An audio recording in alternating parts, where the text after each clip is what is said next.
Aloha everyone, my name is Daniel Vronin, student at the University of California, Santa Barbara and retail specialist. Welcome back to another retail case study. Also, happy Memorial Day weekend, which is one of the main reasons why I am recording this video. Had a little time off, done with all the assignments, almost in finals week. It's going to be our dead week for this week. So I'm here recording a video of a presentation I made during spring break.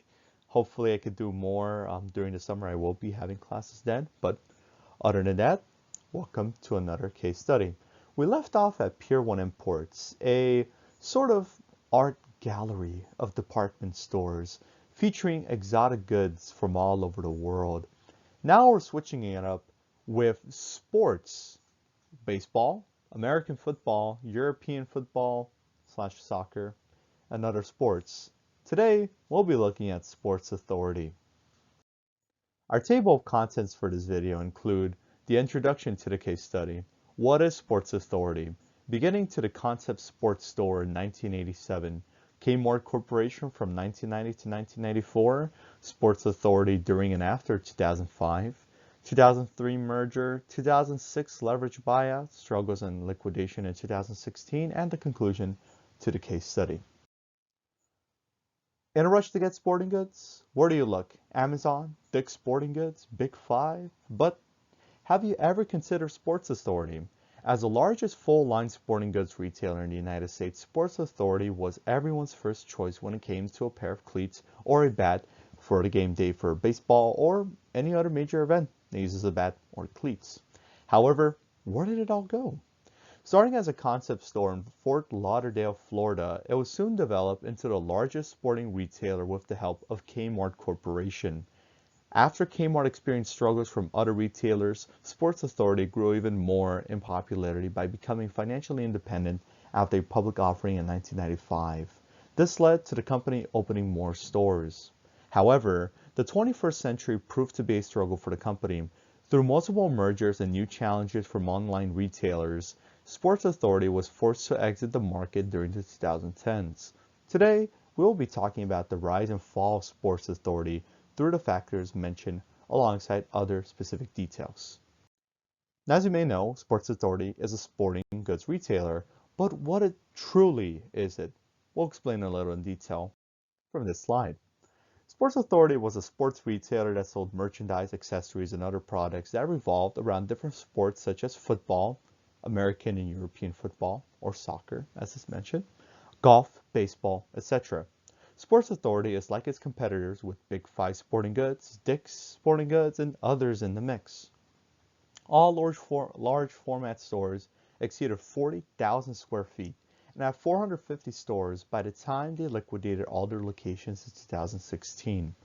As it started as a concept, in 1987, after the Superstore opened its doors in Fort Lauderdale, Florida, the company was developed by Kmart Corporation to become one of the largest full-line sporting goods retailer when it was purchased in 1990. However, this would not last long as the retailer would woe from issues during the beginning of the 21st century. So let's see how the company started as a concept sports store in 1987.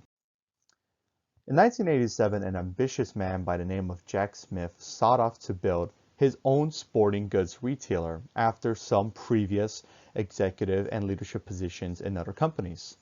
This idea came after his failed attempt to create a megastore concept while he was CEO of Herman's World of Sports. This idea, alongside a group of venture capitalists, gave Smith a second chance to build his own vision of a sports goods superstore chain. The first store opened in 1987 called The Sports Authority. The store was in Fort Lauderdale, Florida. In 1990, after 3 years since the first location was opened, he opened 7 more locations. However, Smith was still in debt and hoped to make a profit. In hopes of having enough financial backing to make a vigorous expansion for the brand, his wishes were granted by one of the largest retailers in the United States at the time, or should I say, the largest retailer in 1990 before being overtaken by Walmart Corporation, and this company was Kmart Corporation from 1990 to 1994. Kmart Corporation, without a doubt, was once the largest retailer in the United States. Then Chairman Joseph Antonini helped back up Smith's superstore idea by acquiring the brand for only $75 million in March 1990. By the end of the same year, the Sports Authority grew to 19 stores but continued to lose money by reporting a loss of $3.3 million. However, this acquisition proved to be successful for both Kmart Corporation and the Sports Authority as it helped build the necessary infrastructure needed to focus on long-term growth. Like Blockbuster Video, the Sports Authority focused on computer system or POS, point of sales operating systems, to keep track of inventory and sales that gave them an edge compared to other sporting goods stores to keep their shelves stocked without the use of a distribution facility. There's two types of inventory systems that are most popular, the perpetual and the periodic inventory system. With a POS or a computer system, it could calculate, the cost of goods sold automatically without manually seeing this. So with the advancements of technology and easier costs of operating businesses, Blockbuster Video, sports authorities, and other major retailers at the time took advantage, and they got to it. A little bit of accounting and also economics as well for a lesson. Through the financial backing and optimism for long-term success, the Sports Authority reported an operating income for the first time of $3.3 million in 1991 and grew to over 30 stores by 1991, the same year. From 1991 to 1994, the Sports Authority enjoyed success through vigorous expansion in major cities by opening more stores overall. By 1993, the Sports Authority became less dependent on Kmart Corporation for financial backing. In 1994, things changed for the better.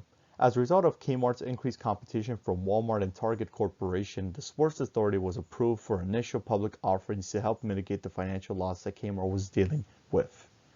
To put into perspective, in August 1994, Kmart lost around $974 million. And this was still in the reign with Joseph Antonini. He left the company in 1995. Floyd Hall joined the reign. He retired. And then Chuck Conaway, or also known as Charles Conaway, joined the company. That's where everything went wrong. But they were still failing because they weren't adaptive, and to their other competitors, they're still with themselves. They try to come back, like my last mentioned video said, with Big Kmart and other concepts that ultimately failed, and with other CEOs who we don't name because we already know, this is where they are now. Anyways, that's for yet another video to be discussed. On November 18, 1994, the Sports Authority sold 71% of the company to the public for around $270 million. As a result, long-term debt was available and more stores opened. Things looked optimistic for the Sports Authority, and they sure turned out that way. After they were branched out by Kmart Corporation, we'll talk about Sports Authority during and after 1995. During the first full year of operation as a company, the Sports Authority reported $1 billion in sales. With over 125 stores under its belt, the company has a healthy resume of strong financial gains, a successful international market in Japan, which is still going, and Canada, and popular brands such as Nike. During the period of success, the Sports Authority put company structures such as customer service and quality assurance to continue its success in record sales. Sales slowed down due to the rise in popularity of online retail, such as websites like Amazon.com, the dot-com boom. While sales continued to be steady for the company, the Sports Authority looked at different alternatives to increase profits. In the early 2000s, Guard Sports was the second largest full-line sports retailer in the United States. After buying out Oshman Sporting Goods in 2001, the two giants controlled most of the sporting goods market then. This, as a result, meant one thing: merging. This was a weird idea of them merging because they were two of the largest retailers back then for sporting goods, but it happened anyways, and we're going to discuss the 2003 merger. In 2003, a merger of equals, quote unquote, as said during the presentation, was settled when Guard Sports and Sports Authority merged into one company. While the new company would operate under the Sports Authority name, the company would operate out of Guard's headquarters in Inglewood. Sports Authority had 389 stores with about $2.5 billion in sales after the merger was complete. hopes of revitalizing both companies to succeed in the 21st century uh, due to the rise of online retailers was high after the merger was complete. However, this did not last long. In 2006, proved to be a risky move for both the short and long-term decisions alongside with other factors. One of these main factors is the 2006 leveraged buyout for Sports Authority. In 2006, only 3 years after the merger of the largest sporting goods companies in the United States, Sports Authority was taken private by Leonard and Green in a $1.3 billion leveraged buyout deal. In October 2005, Sports Authority reported a net income of $3.5 million that came after a net loss of $2.8 million the quarter prior. This buyout was a result of Sports Authority's goal of being more flexible in accomplishing its goals and to continue to be more competitive in the market. However, we see that Sports Authority had a little gap between long-term debt and working capital with a difference of $75 million in the third quarter of 2005. This buyout, like many other companies such as Toys R Us, Blockbuster Video, etc., put Sports Authority in significant short and long-term debt. The buyout, alongside the stock market crash of 2008-09 and the rise of online retailers, put Sports Authority in a grim place for the start of 2010s, and this would lead to the continued struggles and liquidation in 2016. In 2009, veteran Doug Morton stepped down as CEO of Sports Authorities after being a part of GART and Sports Authority for 23 years. David Campisi took his place soon after. The CEO shift resulted in the company trying to rebrand itself for the future. This was led by having a smaller store layout, aggressively opening more stores, and at one point they were opening 6 in one day across the country, and having naming rights to the Denver Broncos Stadium, also known for Peyton Manning, right? That's what the Broncos are known for. And other players, sorry, but Peyton Manning is a big one.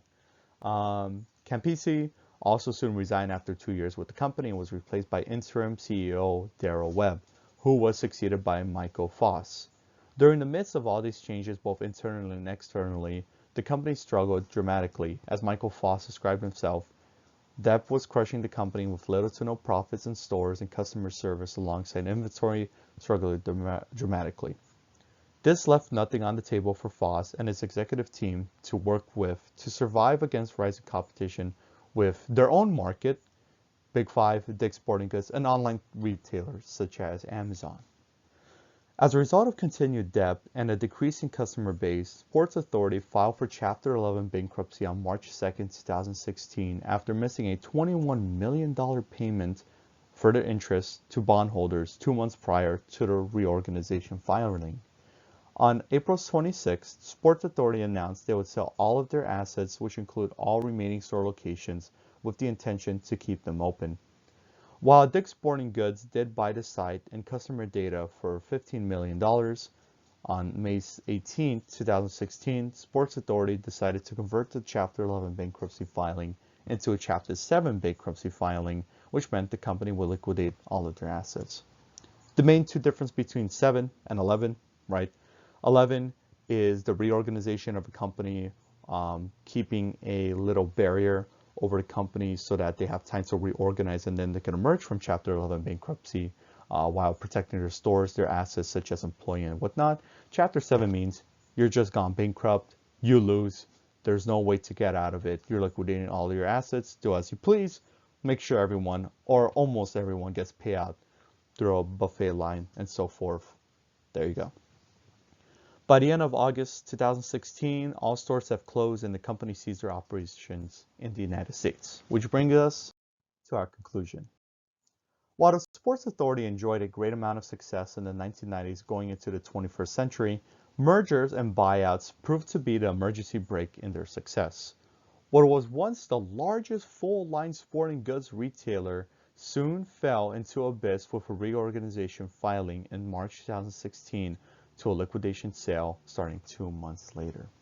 Will we ever see a rebranding of Sports Authority again? We will soon see from Michael Foss and his purchase of the Sports Authority website from Dick's Sporting Goods in October 2021. Should be interesting. Maybe it'll be one of those concepts where a previous retailer such as Montgomery Ward gone online and now they're succeeding there, or maybe they're succeeding there. Who knows? Michael Foss has spoken about the company. we'll see what he does with it. Well, that's all I have for Sports Authority. Very interesting company.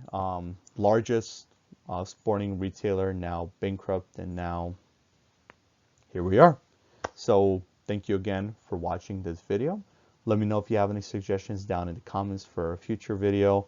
There are more to come of other retailers you might or might not have known about, and also continuation of videos such as the well-expected, awaited video, the Kmart video, explaining more about the big Kmart format, other formats that Kmart Corporation had, and just further commentary on the company overall. Okay, that's all I have. Happy Memorial Day weekend. See you all soon. Take care and stay safe. Bye-bye.